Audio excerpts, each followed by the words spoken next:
Greetings, folks. Welcome. The practice of statistical inference involves using information from a sample of data to say something about a larger population. A common application of statistical inference is to use information from a sample to test a claim you might have about a population mean or proportion. Here, I have a claim about a population mean, and in this case, my claim is a less than claim. My specific idea is I think that Americans watch less than an average of 3 hours of network TV per week. And I'm saying that, back in the day when I was younger, network TV was all we had. It didn't matter what was on, that's what we had to watch.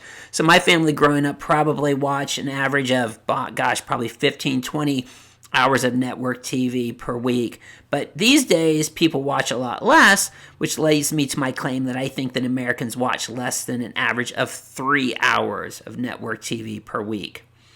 So as always, we'll start by writing out our hypotheses. Our alternative hypothesis, which is the claim, is H subscript A, and here it's a claim about a population mean, so it's mu, and since it's a less than claim, its mu is less than 3. And I'm testing that against a null hypothesis, written out as H subscript 0, which is mu is greater than or equal to 3. The second step of the hypothesis test is setting the significance level. In this case, it's alpha as 0.01. So here I'm willing to tolerate a 1% chance of making a type 1 error of rejecting the null in favor of my claim, when in fact the null hypothesis is true. Of course, the third part is the fun part. That's when we do our research. So I collected data from a sample of 50 people, and I found that based on that random sample of 50 people, they watch an average of 2 hours per week of network television with a standard deviation of 3.5. So with that information that I collected from my research, we can calculate a test statistic. Since this is a test statistic about a mean, it's a t-statistic. So the formula is x bar, again that's the sample mean from my research, minus mu sub naught, which is the value from the null hypothesis, divided by the standard error of the sampling distribution, which is S, the sample standard deviation, divided by the square root of the sample size. So now let's plug in some values from this problem. Remember, my research of a random sample of 50 people gave me a sample mean of 2. I subtract from that 3, which is the value from the null hypothesis, divide that by the standard error of the sampling distribution, which is 3.5.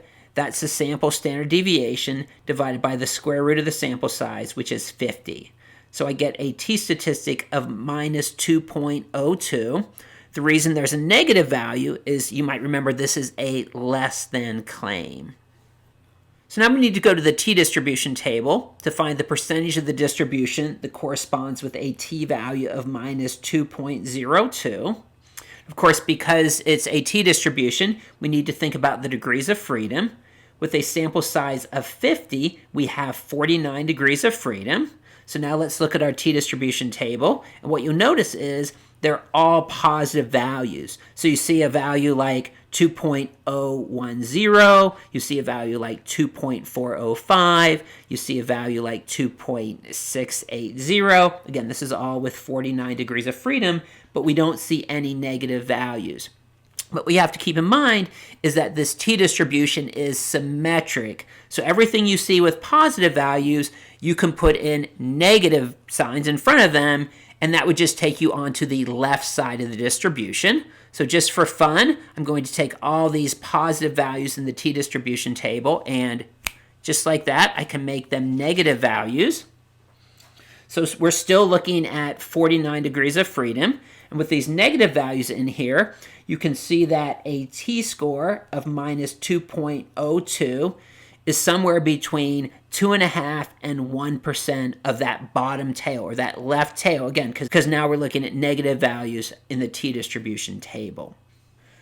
So just like before, when you use the t-table, you cannot find a precise p-value, but we know that the p-value is between 0.01 and 0.025. This is fairly weak evidence in favor of the null hypothesis. You might remember the p-value is the strength of the evidence in favor of the null.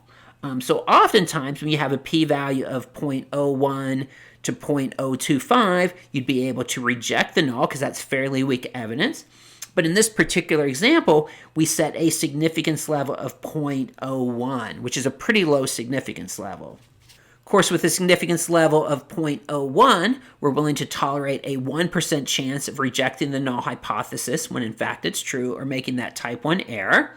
But of course, with a p-value of between 0.01 and 0.025, there's between a 1 and a 2.5% chance that if the null was true, we would get a test statistic of minus 2.02 or lower. Again, that's the strength of the evidence in favor of the null hypothesis. So in this problem, since the p-value is greater than alpha, we cannot reject the null hypothesis in favor of our claim.